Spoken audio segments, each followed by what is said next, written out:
السلام علیکم ورحمۃ اللہ وبرکاتہ نحمدہ ونصلی علی رسول الکریم اما بعد اللہم صلی علی محمد وعلی آلہ وصحابہ اجمعین۔ آج کا ہمارا جو موضوع ہے جمعے کا وہ فضائل علی رضی اللہ تعالی عنہ ہے۔ عام طور پر یہ بات مشہور ہے کہ ہم حضرت علی رضی اللہ تعالی عنہ کہ فضائل بیان نہیں کرتے، حالانکہ یہ بات ٹھیک نہیں ہے۔ ہم حضرت علی رضی اللہ تعالی عنہ کو خلفائے راشدین میں سے مانتے ہیں اور ان کی فضیلت کے بھی قائل ہیں۔ مسئلہ صرف یہ ہے کہ جب ان کی شہادت ہوئی ہے نا 21 رمضان المبارک کو، تو عموماً لوگ جو ہے وہ اعتکاف اور لیلۃ القدر کی تیاری میں مصروف ہوتے ہیں، اس لیے یہ ان کا جو ہے نا موضوع تھوڑا سا دب جاتا ہے۔ تو ہم نے محرم کے سلسلے میں حضرت علی رضی اللہ تعالی عنہ کی جو ہے نا یہ فضیلت، ان کی شان اور ان کے واقعات کا کچھ انتخاب جو ہے کیا ہے۔ سب سے پہلی بات یہ ہے کہ حضرت علی رضی اللہ تعالی عنہ 10 سال کی عمر میں انہوں نے اسلام کو جو ہے وہ قبول کیا ہے، صرف 10 سال کی عمر۔ اور بچوں میں سب سے پہلے اسلام قبول کرنے والے حضرت علی رضی اللہ تعالی عنہ ہیں، اور یہ ابو طالب کے بیٹے تھے، اور نبی علیہ السلام نے جو ہے نا بعد میں بھی ان کی پرورش کی ہے۔ جب 10 سال کی عمر میں انہوں نے اسلام قبول کر لیا تو پھر بت پرستی کیا کرنی ہے، انہوں نے کبھی بھی بت کے آگے سر نہیں جھکایا، یعنی کہ شرک نہیں کیا۔ پھر ان کو یہ اعزاز بھی حاصل ہے کہ جب نبی علیہ السلام نے ہجرت کی تو نبی علیہ السلام نے اپنے بستر پر ان کو لٹایا ہے، اور سارے کافر جو ہے وہ تلواریں لے کر آئے ہوئے تھے۔ جب صبح ہوئی تو حضرت علی رضی اللہ تعالی عنہ کو انہوں نے اپنے بستر پر جو ہے وہ پایا۔ پھر چوتھی جو ان کی فضیلت ہے وہ یہ ہے کہ نبی علیہ السلام نے اپنی بیٹی، پیاری بیٹی فاطمہ الزہرا رضی اللہ تعالی عنہا، جو کہ جنتی عورتوں کی سردار بھی ہیں، ان کے ساتھ ان کی شادی کی ہے سن 2 ہجری میں، فاطمہ الزہرا رضی اللہ تعالی عنہا۔ اور یہ جو ہے نا حضرت علی رضی اللہ تعالی عنہ سے نکاح جو ہے نا ہوا ہے ان کا۔ اور تھوڑی سی معلومات کے لیے میں یہ بھی عرض کر دوں کہ حضرت ابوبکر صدیق رضی اللہ تعالی عنہ نے بھی اور حضرت عمر رضی اللہ تعالی عنہ نے بھی نکاح کا پیغام فاطمہ کے لیے بھیجا تھا، لیکن آپ صلی اللہ علیہ وآلہ وسلم نے فرمایا نہیں، فاطمہ ابھی چھوٹی ہے۔ لیکن جب حضرت علی رضی اللہ تعالی عنہ کا معاملہ ہوا تو آپ نے ہاں کر دیا۔ تو بڑا پیارا یہ جوڑا ہے۔ ہر جنگ میں نبی علیہ السلام کے ساتھ شریک رہے ہیں، سوائے غزوہ تبوک کے، وہ بھی آپ صلی اللہ علیہ وآلہ وسلم کے کہنے پر پیچھے جو ہے وہ رہے ہیں۔ خندق کے موقع پر نا ایک کافر کے ساتھ لڑائی ہوئی تو وہ بڑا جسامت والا تھا، تو نبی علیہ السلام نے جو ہے نا ان کے مقابلے میں حضرت علی رضی اللہ تعالی عنہ کو جو ہے وہ میدان میں اتارا ہے۔ تو انفرادی مقابلے بھی ہوتے تھے نا، تو جب انفرادی مقابلہ ہوا نا خندق میں تو اس نے یہ گھٹیا حرکت کی، اس نے کہ حضرت علی رضی اللہ تعالی عنہ کے چہرے پر تھوک دی۔ تو کہتے ہیں حضرت علی رضی اللہ تعالی عنہ نے فوراً اپنا جو ہے نا تلوار کھینچی، حالانکہ اس کے اوپر سوار ہو چکے تھے، لیکن اس کو چھوڑ دیا۔ وہ بڑا حیران ہوا کافر کہ میں قابو میں آیا ہوا تھا، شکنجے میں آیا ہوا تھا، تو حضرت علی رضی اللہ تعالیٰ عنہ کے جب میں نے چہرے پر تھوکا ہے تو انہوں نے چھوڑ دیا۔ تو انہوں نے کہا کہ تم نے نا میرے دل میں ذاتی بغض پیدا کر دیا میرے چہرے پر تھوک کر۔ پھر اس نے حملہ کیا تو حضرت علی نے پھر اس کا جواب میں اس کو قتل کر دیا۔ گویا حضرت علی رضی اللہ تعالی عنہ کا اخلاص اللہ کے لیے بہت زیادہ تھا۔ اب ایک سوال ہے نا، کرم اللہ وجہہ بھی کہا جاتا ہے، کرم اللہ وجہہ، کہ اللہ تعالیٰ جو ہے نا ان کے چہرے پر کرم کرے یا عزت والا کرے، تو یہ کیوں کہا جاتا ہے؟ تو یاد رکھیے یہ اختلافی مسئلہ ہے. بعض یہ کہتے ہیں، یہ دوسرے گروہ والے یہ کہتے ہیں، ٹھیک ہے، جعفریہ والے، کہ کرم اللہ وجہ. صحابہ کرام یہ نہیں کہتے. دوسرے بعض لوگ یہ کہتے ہیں کہ جو ہے نا، چونکہ انہوں نے کسی بت کے آگے اپنا چہرہ نہیں جھکایا، اس لیے انہیں کرم اللہ وجہ کہا جاتا ہے. لیکن صحیح بات یہی ہے کہ وہ تو پھر حضرت ابو بکر صدیق رضی اللہ تعالیٰ عنہ نے بھی بت پرستی نہیں کی. تو لیکن کوئی بھی بات ہو تو یہ جو ہے نا، بعض لوگ کرم اللہ وجہ کہتے ہیں، کہنے میں کوئی حرج کی بات نہیں ہے، لیکن یہ جو ہے نا معاملہ زیادہ تر دوسری طرف سے ہی آیا ہے. بعض نے یہ کہا کہ خارجی لوگ جو ہے نا، خارجی لوگ وہ کہتے تھے توبہ نعوذ باللہ کہ حضرت علی کا چہرہ سیاہ ہو، تو اس کے جواب میں جو ہے نا پھر یہ بات کی گئی ہے. اب یہ بڑی زبردست حدیث پاک ہے حضرت علی رضی اللہ تعالی عنہ کی فضیلت کے بارے میں. جب نبی علیہ الصلوۃ والسلام غزوہ تبوک کو روانہ ہوئے اور تمام صحابہ آپ کے ساتھ تھے، تو آپ نے نا مدینہ میں حضرت علی کو چھوڑا. تو بعض منافقین جو پیچھے رہ گئے تھے انہوں نے تانا دیا کہ آپ پیچھے رہ گئے بچوں میں، عورتوں میں.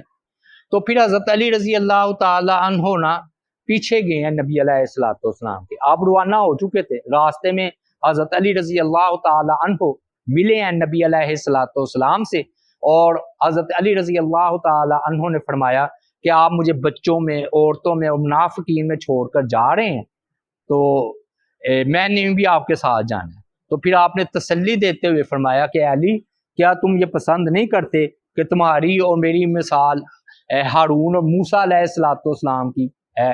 جس طرح حضرت موسیٰ علیہ الصلوۃ والسلام کوہ طور پر گئے تھے، تو ہارون علیہ الصلوۃ والسلام کو پیچھے اپنا نائب بنا کر گئے تھے، تو اسی طرح تم میرے نائب ہو، لیکن یاد رکھنا میرے بعد نبی کوئی نہیں ہے. مطلب یہ تھا کہ ہارون علیہ الصلوۃ والسلام تو نبی تھے نا، لیکن میرے بعد نبی کوئی نہیں ہے. ہاں، یہاں پر ایک دلچسپ بات یہ ہے کہ بعض لوگوں نے اس سے حضرت علی رضی اللہ تعالی عنہ کی خلافت پر استدلال کیا ہے کہ حضرت علی رضی اللہ تعالی عنہ خلیفہ ہونے چاہیے تھے پہلے، کیونکہ جس طرح نبی علیہ الصلوۃ والسلام غزوہ تبوک میں گئے تو حضرت علی کو پیچھے چھوڑ کر گئے، موسیٰ علیہ الصلوۃ والسلام گئے تو ہارون علیہ الصلوۃ والسلام کو پیچھے چھوڑ کر گئے، تو اس طرح ہونا چاہیے تھا. اس کا جواب یہ ہے کہ یہ بات بنتی نہیں. اس کی وجہ سیدھی سی یہ ہے کہ حضرت موسیٰ علیہ الصلوۃ والسلام کے بعد ہارون علیہ السلام خلیفہ ہوئے ہی نہیں، بلکہ موسیٰ علیہ الصلوۃ والسلام کی زندگی ہی میں جو ہے وہ وفات پا چکے تھے. حضرت ہارون علیہ الصلوۃ والسلام بڑے تھے نا، تو بعد میں یوشع بن نون خلیفہ ہوئے ہیں. اگر ہارون علیہ الصلوۃ والسلام خلیفہ ہوتے بات بنتی، لیکن یہ تو بات بنتی نہیں ہے. پھر اس کے بعد جب حضرت علی رضی اللہ تعالی عنہ نے بھی کبھی بھی اس کو اپنے لیے خلافت کی دلیل جو ہے وہ نہیں بنایا. پھر مسلم شریف کی حدیث ہے کہ رسول اللہ صلی اللہ علیہ وآلہ وسلم سے جو ہے نا روایت کرتے ہیں حضرت علی نے خود ہی کہ نبی علیہ الصلوۃ والسلام نے فرمایا کہ میرے بارے میں کہ مجھے نہیں دوست رکھے گا مگر مومن، اور مجھ سے نہیں بغض رکھے گا مگر کون؟ منافق. تو حضرت علی رضی اللہ تعالی عنہ سے محبت کرنا مومن ہونے کی دلیل ہے، اور آپ سے بغض رکھنا منافق ہونے کی دلیل ہے. اب ایک نا بڑا بھاری اشکال ہے، اعتراض سوال ہے، اور عام طور پر لوگوں کے دلوں میں آتا ہے. کہتے ہیں بغض تو چھوٹی چیز ہے، حضرت معاویہ یا حضرت عائشہ صدیقہ رضی اللہ تعالیٰ عنہ تو جنگ تک کی ہے، تو توبہ نعوذ باللہ منافق تھے وہ معاویہ رضی اللہ تعالیٰ عنہ یا ان کے گروہ والے، یا حضرت عائشہ صدیقہ رضی اللہ تعالیٰ عنہ یا ان سے جنگ کرنے والی. بغض چھوٹی چیز ہے، آگے سے تو وہ لڑ بھی پڑے ہیں. بڑا پیارا سادہ سا جواب ہے اس کا. یہ جو ہے نا لوگ اس حدیث کو سمجھتے ہی نہیں ہیں، اس کا فہم ہی نہیں ہے لوگوں کو کہ اس کا مطلب کیا ہے کہ جو علی سے محبت رکھے وہ مومن، جو علی سے بغض رکھے وہ منافق. بھئی مطلب یہ ہے کہ حضرت علی رضی اللہ تعالی عنہ معیار ایمان ہے، یعنی کہ جو مومن ہوگا نا تو حضرت علی رضی اللہ تعالیٰ عنہ سے محبت رکھے گا، کیونکہ اب علی بھی مومن ہے، یہ بھی مومن ہے۔ اور جو منافق ہوگا نا تو چونکہ علی تو مومن ہے تو پھر علی رضی اللہ تعالیٰ عنہ معیار ایمان ہے۔ سمجھ آ گئی بات؟ یعنی کہ ایمان ہونے کی نسبت سے اگر کوئی مومن ہونے کی نسبت سے علی سے بغض رکھے کہ علی مومن ہے تو وہ خود ہی منافق ہے، اور اگر اس لیے علی سے محبت رکھے کہ علی مومن ہے تو وہ خود بھی مومن ہے۔ یہ جواب ہے۔ ورنہ اگر آپ دوسری بات کریں گے تو معاملہ تو بڑا خراب ہوگا۔ پھر اس کے لیے ایک اور بات بھی ہے، اسی حدیث میں مسلم شریف میں جو امام مسلم نے باب باندھا ہے، فرمایا انصار سے محبت کرنا ایمان کی نشانی ہے۔ اب آپ دیکھیے انصار آپس میں تھوڑا بہت انصار کا آپس میں اختلاف نہیں ہو جاتا، بھائی بھائی کا اختلاف ہو جاتا ہے، رشتہ دار کا رشتہ دار کے ساتھ اختلاف ہو جاتا ہے، یہ تو پھر انصار بھی آپ مومن نہ رہے جو انصار سے بغض رکھے گا۔ مطلب اس کا یہ ہے کہ جو اس لیے انصار سے بغض رکھے کہ انہوں نے دین کی مدد کی ہے تو وہ خود منافق ہے، اور اگر وہ محبت رکھے کہ انصار نے دین کی مدد کی ہے تو وہ خود بھی مومن ہے۔ تو میں بات سمجھا پا رہا ہوں کہ نہیں کہ حضرت علی رضی اللہ تعالیٰ عنہ سے محبت رکھنا ایمان کا حصہ ہے کہ وہ خود مومن ہوگا جو حضرت علی سے محبت رکھے گا، اور علی سے محبت رکھنی ہے ایمان کی وجہ سے کہ علی بھی مومن ہے، میں بھی مومن۔ پھر یہ بڑی مشہور دلیل ہے کہ رسول اللہ صلی اللہ علیہ وآلہ وسلم نے گواہی دی ہے حضرت علی رضی اللہ تعالی عنہ کے بارے میں کہ حضرت علی اللہ اور اس کے رسول سے محبت رکھتے ہیں، اور اللہ اور اس کا رسول بھی علی سے محبت رکھتا ہے۔ کب؟ غزوہ خیبر کے دن، ہاں جی، جب خیبر فتح نہیں ہو رہا تھا تو نبی علیہ الصلوۃ والسلام نے فرمایا کہ کل میں ایسے بندے کو جھنڈا دوں گا کہ فرمایا کہ یحب اللہ و رسولہ و یحبہ اللہ و رسولہ، کہ اللہ اور اس کا رسول اس سے محبت کرتے ہیں، وہ بھی اللہ اور اس کے رسول سے محبت کرتا ہے۔ اب سارے اس امید پر سوئے، بڑے بڑے صحابہ، حضرت عمر جیسے، کہ صبح جھنڈا میرے ہاتھ میں ہوگا۔ صبح ہوئی تو آواز آئی علی کہاں ہے، علی رضی اللہ تعالی عنہ کہاں ہے؟ تو کیا پتا چلا کہ ان کی تو آنکھیں دکھ رہی ہیں، اور ان کو بالکل امید نہیں ہے کہ مجھے جھنڈا دیا جائے گا، کیونکہ آنکھیں جو دکھ رہی ہیں۔ تو فرمایا علی کا بن ابی طالب کہاں ہیں؟ صحابہ کرام نے کہا اللہ کے رسول ان کی آنکھوں میں تکلیف ہے، آپ نے کہا کسی کو ان کی طرف بھیجو وہ آئے یا لائے گے۔ تو رسول اللہ صلی اللہ علیہ وسلم نے اپنا لاب دہن تھوک مبارک اس کی آنکھوں پر لگایا، آنکھیں بالکل ٹھیک ہو گئی، اور وہ خود فرمایا کرتے تھے اس کے بعد مجھے کبھی آنکھوں کی تکلیف ہوئی ہی نہیں، آنکھیں میری کبھی دکھی نہیں ہیں۔ یہ ان کا آپ صلی اللہ علیہ وآلہ وسلم کا معجزہ تھا۔ پھر آپ نے ان کو جھنڈا عطا فرمایا اور فرمایا کہ جاؤ جا کر وہ جو ہے نا ان کو پہلے اسلام کی دعوت دینا۔ تو اس میں حضرت علی کی فضیلت کیا ہوئی؟ فرمایا اللہ اور اس کا رسول علی سے محبت رکھتے ہیں، اور وہ بھی اللہ اور اس کے رسول سے محبت رکھتے ہیں، دونوں طرف محبت ہے۔ علی کی بھی گواہی ہے کہ حضرت علی رضی اللہ تعالیٰ عنہ کے بارے میں یہ بہت بڑی گواہی ہے کہ حضرت علی اللہ اور اس کے رسول صلی اللہ علیہ وآلہ وسلم سے محبت جو ہے وہ رکھتے ہیں۔ ہاں اس سے پتہ چلتا ہے ویسے نا بعض کا بغیر توقع بغیر امید کے بھی نعمت مل جاتی، اور دیکھیں نا وہ آنکھوں کی میں درد ہے، تکلیف ہے، ان کو امید ہی نہیں کہ جھنڈا مجھے ملے گا، پھر اللہ نے فتح بھی عطا کی۔ وہ مرحب نکلا تھا نا مقابلے میں، مرحب، اس نے کہا جی میری ماں نے میرا نام مرحب رکھا ہے، تو حضرت علی نے اس کے مقابلے میں فرمایا تھا میری والدہ نے حیدر رکھا ہے، حیدر کا مطلب شیر، کرار پلٹ پلٹ کر حملہ کرنے والا، پھر اس کو ایسا مارا کہ ادھر ہی گرا دیا۔ فاتح خیبر اس لیے کہتے ہیں، حضرت علی رضی اللہ تعالی عنہ کو فاتح خیبر کہتے ہیں۔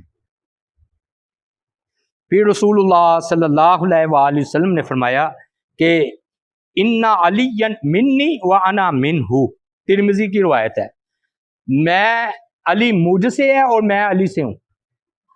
بڑی فضیلت کی بات، علی رضی اللہ تعالیٰ عنہ مجھ سے ہیں اور میں علی سے ہوں، اس کا کیا مطلب ہے؟ یعنی کہ میرا نسب ایک ہے، آگے جا کر نا عبد المطلب کے میں سارا سلسلہ ایک ہو جاتا ہے۔ تو فرمایا کہ میں اور علی فرمایا ایک ہی ہے، اور واقعی آپ اہل بیت میں شمار ہوتے ہیں نا حضرت علی رضی اللہ تعالی عنہ۔ اب بھائیو یہ بڑی اب مشہور و معروف حدیث، اس پر جو ہے نا بڑی گفتگو ہے، آج ہم اس کے بارے میں بھی بات کریں گے۔ زید بن ارقم کہتے ہیں ان نبی صلی اللہ علیہ وسلم قال من کنت مولاہ فعلی مولاہ، کہ رسول اللہ صلی اللہ علیہ وآلہ وسلم نے فرمایا جس کا میں مولا اس کا علی مولا، یا جس کا میں دوست اس کا علی دو، یہ ترجمہ کیا جاتا ہے۔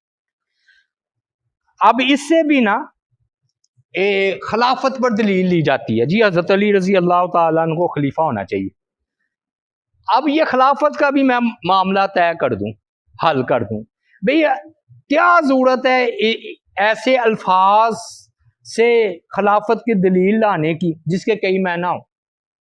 نبی علیہ الصلوۃ والسلام نے اگر حضرت علی رضی اللہ تعالی عنہ کی خلافت کا اعلان کرنا تھا تو واضح طور پر کہہ دیتے کہ بھی میرے بعد علی خلیفہ ہوں گے، بات ختم ہے۔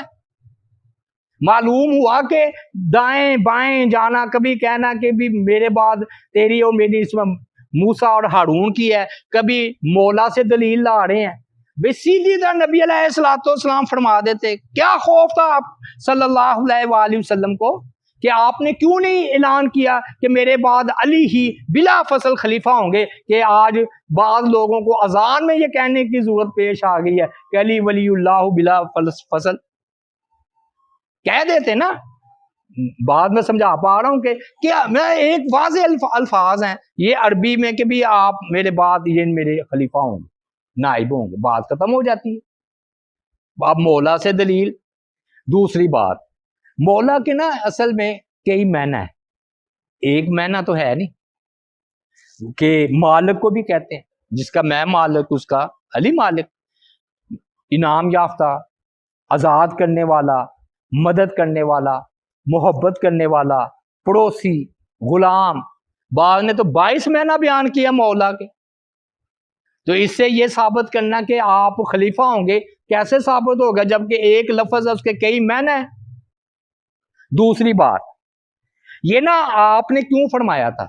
کہتے ہیں یمن والے نا آئے تھے آپ کے پاس، آپ یمن میں نا گورنر بن کر گئے تھے حضرت علی رضی اللہ تعالیٰ عنہ، نبی علیہ الصلوۃ والسلام نے ان کو مقرر کیا تھا۔ تو وہ نا یمن والے، ظاہر ہے جس کے خلاف فیصلہ ہوگا وہ تو پسند نہیں نہ کرے گا، تو وہ شکایت لے کر آئے تھے حضرت علی کے خلاف۔ تو آپ کو غصہ آ گیا، آپ نے فرمایا جس کا میں مولا اس کا علی مولا، یعنی کہ علی کے فیصلے ٹھیک ہیں، تم جو شکایت لے کر آئے ہو تم غلط۔ بعض کہتے ہیں اسامہ نے کہا تھا کہ علی میرے مولا نہیں ہے، تو آپ نے فرمایا تھا کہ نہیں، جس کا میں مولا اس کا علی بھی مولا۔ اسامہ کو یہ جواب جو ہے وہ دیا تھا۔ اگر یہی بات اگر چلے مان لے مولا کی، تو زید بن حارثہ رضی اللہ تعالیٰ عنہ کے بارے میں بھی نبی علیہ الصلوۃ والسلام نے فرمایا انت اخونا و مولانا، بخاری 2699، یعنی کہ 2700 والی روایت ہے کہ زید بن حارثہ کو فرمایا کہ آپ ہمارے بھائی بھی ہیں اور ہمارے مولا بھی ہیں۔ تو مولا صرف حضرت علی کو نہیں کہا، زید بن حارثہ کو بھی کہا ہے۔ وہ لوگ سنیں جو آج کا جب بھی نام لیتے ہیں مولا علی مولا علی مولا علی، اچھا ان کو بھی پھکی کہہ لیں جی، یہاں کہہ لیں۔ بعض لوگ ایسا کہتے ہیں جی من کن تو مولا، جی مولا علی کہتے ہیں بڑی تکلیف ہوتی ہے۔ ہم یہ کہتے ہیں مولا علی بعد میں کسی صحابی نے کہا وہ ثابت تو کرو، اور ایک وقت ہوتا ہے بات ہوتی ہے ختم ہو جاتی ہے۔ زید بن حارثہ کے ساتھ آپ نے کبھی مولا زید کہا ہے؟ حالانکہ ان کو بھی تو مولا کہا ہے۔ بھئی ایک وقت ہوتا ہے، کہیں نہ کہیں یہ فرض نہیں۔ ہم بھی حضرت ابو بکر صدیق کہتے ہیں، عمر فاروق کہتے ہیں، بلکہ حضرت علی رضی اللہ تعالیٰ عنہ کو شیر قرار کہتے ہیں، حیدر قرار کہتے ہیں۔ کبھی کہہ لیا کبھی نہ کہا۔ اور اس کا الزامی جواب یہ ہے کہ پہلے حدیث کے ٹکڑے پر تو عمل کرو. کوئی من کنت مولا، جس کا میں مولا. مولا محمد کبھی کسی نے کہا ہے؟ جب بھی نبی علیہ الصلوۃ والسلام کا نام مبارک آیا تو مولا محمد مجھے بتائیں کہ کون کون کہتا ہے؟ من کنت مولا ہے نا، جس کا میں مولا اس کا علی مولا. تو مولا محمد تو پہلے کہو. معلوم ہوا یہ کہنا جو ہے نا اتنا لازمی اور ضروری جو ہے وہ نہیں ہے. پھر رسول اللہ صلی اللہ علیہ وآلہ وسلم نے فرمایا حضرت علی رضی اللہ تعالی عنہ سے کہ تیری مثال عیسیٰ علیہ الصلوۃ والسلام کی ہے. عیسیٰ علیہ الصلوۃ والسلام کیا مطلب؟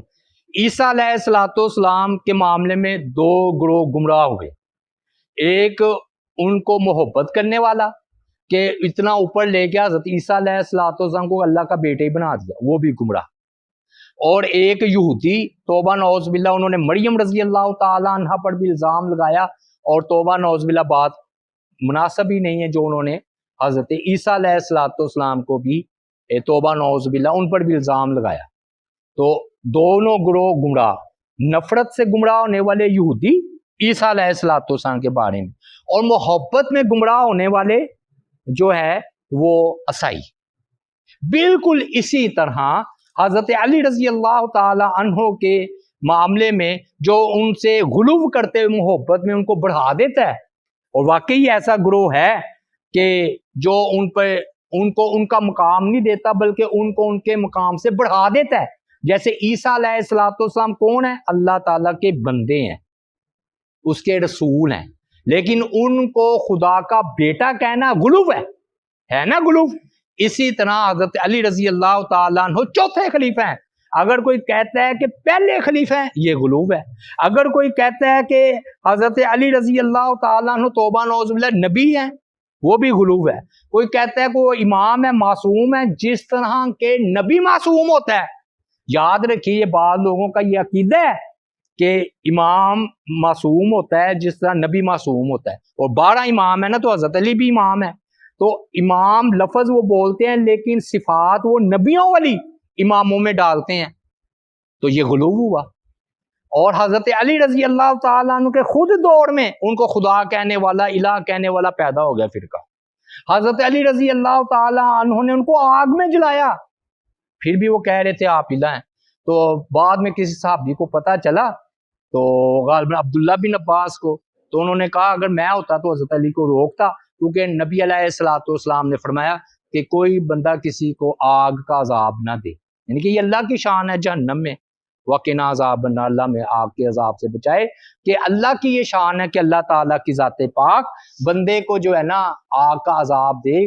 بندے کے لیے لائق نہیں ہے کہ وہ کسی کو آگ میں جلائے.